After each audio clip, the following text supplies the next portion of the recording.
ज्ञान म्हणजे विशेष ज्ञान. आणि आजच्या या विज्ञान दिनाच्या उत्सवामध्ये आपण सर्व विज्ञानप्रेमी इथे उपस्थित आहोत बघा.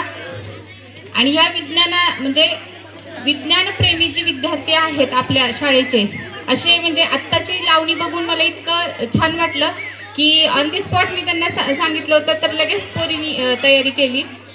तर बघा, आजचा हा दिवस जे जे विज्ञानप्रेमी आहेत आणि विज्ञान हा विषय ज्यांना ज्यांना आवडतो, तर त्यांच्यासाठी अतिशय खास आणि आवडीचा दिवस आहे बघा. आणि या दिवसासाठी उपस्थित सर्व आदरणीय गुरुवर्य आणि तंत्रज्ञानाच्या कुशल या अशा विज्ञानामध्ये कुशल असे माझे विद्यार्थी मित्रांनो, तर आजचा दिवस हा अतिशय महत्त्वाचा दिवस आहे बघा. कारण माझ्या मते विज्ञान हा मानवाला लाभलेला तिसरा डोळा आहे आणि त्याचा जर वापर कोणी केला नाही तर अगदी तो आंधळा मानावा लागेल. कारण विज्ञानाने इतकी प्रगती केलेली आहे की अश्मयुगापासून ते आत्ताच्या तंत्रज्ञान युगापर्यंत विज्ञानाचं जी प्रगती झालेली आहे ती अतुलनीय आणि अनन्यसाधारण अशी आहे. आणि त्याचाच एक भाग आणि त्यातूनच आपण शिकलं पाहिजे किंवा त्याची प्रेरणा घेतली पाहिजे, म्हणूनच आजचा दिवस आपण साजरा करत असतो. तर तुम्हाला सर्वांना माहिती आहे का रे की 28 फेब्रुवारी हा दिवस आपण राष्ट्रीय विज्ञान दिन म्हणून का साजरा करत असतो? कोणाला माहिती आहे आपल्यापैकी?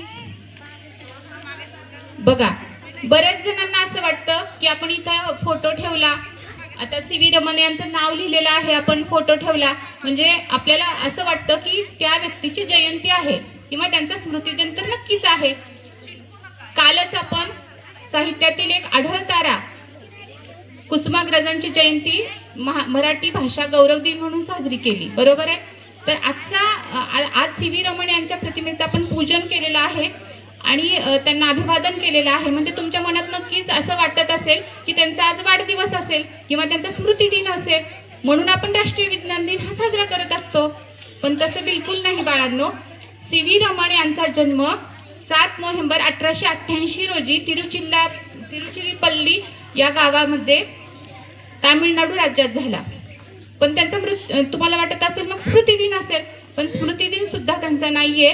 तर त्यांचा मृत्यू हा 21 नोव्हेंबर 1970 साली कोलकाता येथे झाला.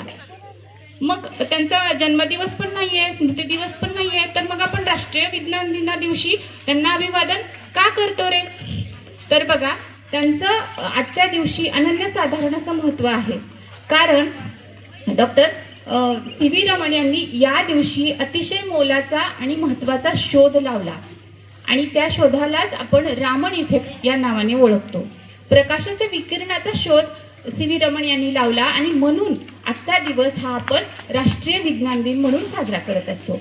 तर मग प्रकाशाचं विकिरण म्हणजे काय रे किंवा रामन इफेक्ट म्हणजे काय रे, हा प्रश्न तुम्हाला पडला पाहिजे. तर रामन इफेक्ट म्हणजे काय? तर बघा, आपल्याला वरती आकाशात बघा तुम्ही, आकाश सगळं निळं दिसतं की नाही? आपल्याला कसं दिसतं? कोणत्या रंगाचं दिसतं? निळं. समुद्रावरती गेलात तुम्ही कधी, तर समुद्र कोणत्या रंगाचा दिसत असतो रे?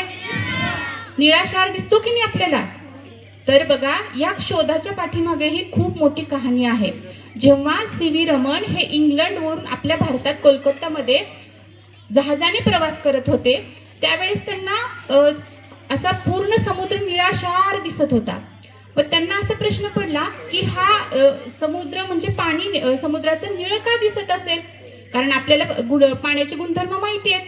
पाणी रंगहीन आहे, पाणी वासहीन आहे, पाण्याला कुठलंही चव नाही, चवहीन पाणी आहे. आणि रंगहीन पाणी हे निळाशार का दिसत असेल? बघा, ज्या व्यक्तीच्या मध्ये शास्त्रज्ञ लपलेला असतो, शास्त्रज्ञाची चिकित्सा वृत्ती असते, त्या व्यक्तीला असे प्रश्न पडत असतात आणि तुम्हालाही लहानपणापासून असे प्रश्न पडायला हवेत. मग ज्यावेळेस त्यांना असं वाटलं की हा निळाशार समुद्र निळा का दिसत असेल, त्यावेळेस त्यांनी कोलकात्याला ज्यावेळेस आले त्यावेळेस त्यांनी त्याच्यावरती शोध करायला चालू केलं आणि ते इतके त्याच्यावरती संशोधन त्यांनी केलं, विकिरणाचा संशोधन त्यांनी केलं. आणि त्यानंतर 28 फेब्रुवारी 1928 साली त्यांनी हा महत्त्वाचा शोध लावला आणि तो शोध त्यांचा मासिकामध्ये या दिवशी प्रसिद्ध झाला, म्हणून आजचा दिवस आपण राष्ट्रीय विज्ञान दिन म्हणून साजरा करत असतो. तर तो शोध कोणता होता? बघा, आपल्या आजूबाजूला तुम्हाला डोळ्याला काही दिसत नसेल, हवा आहे सगळीकडे, तर हवेमध्ये खूप सारे कण असतात बघा, अनेक वायू असतात, ऑक्सिजन, हायड्रोजन, नायट्रोजन, कितीतरी निष्क्रिय वायू असतात, ते आपल्या डोळ्यांनी दिसत नाहीत. परंतु ज्यावेळेस तुम्ही एखाद्या अंधाऱ्या